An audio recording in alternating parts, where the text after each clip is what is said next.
পানিতে ডুবে গেছে পুরো এলাকা। ঘরবাড়ি, রাস্তা, মাঠ সবকিছুই তলিয়ে গেছে ঘোলাটে পানির নিচে।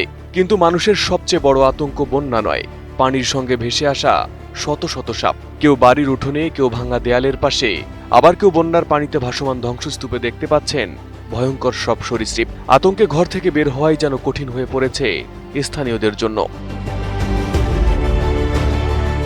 এই ভয়াবহ পরিস্থিতির সূত্রপাত একটি সাপের খামার ধ্বংস হওয়ার পর। বন্যার তোরে খামারটি ভেসে গেলে সেখান থেকে প্রায় 800 থেকে 900টি সাপ আশপাশের এলাকায় ছড়িয়ে পড়ে। পালিয়ে যাওয়া সাপগুলোর মধ্যে ছিল বিষধর গোখরাও। এরই মধ্যে কয়েকজন বাসিন্দা সাপের কামড়ে অসুস্থ হয়েছেন বলে স্থানীয় প্রশাসন ও গণমাধ্যম জানিয়েছে। পরিস্থিতি বিশ্লেষণে উদ্ধারকারী দল মোতায়েন করা হয়েছে। পাশাপাশি স্থানীয়দের ঘরে অবস্থান করে সতর্ক থাকার নির্দেশ দেওয়া হয়েছে। নতুন বাংলাদেশ গড়তে এলো জুলফিকার স্টিল। জুলফিকার স্টিল।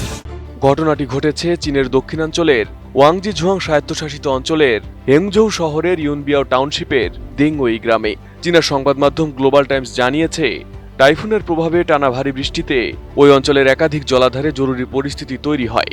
6 জুলাই সকালে বন্যার পানিতে একটি সাপের খামার ভেসে গেলে বিপুল সংখ্যক সাপ লোকালয়ে ছড়িয়ে পড়ে।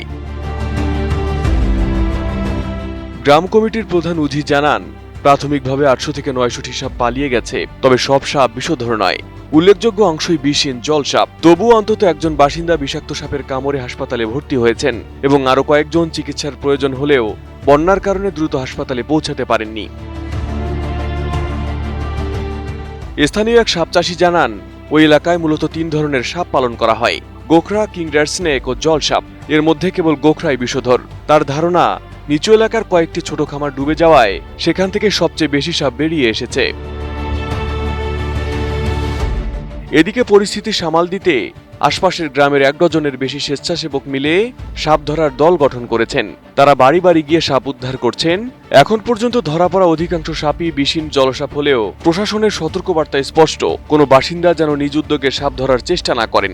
বাড়িতে সাপ দেখা গেলে সঙ্গে সঙ্গে স্থানীয় কর্তৃপক্ষকে খবর দিতে বলা হয়েছে। Arif Hasan, ATN news.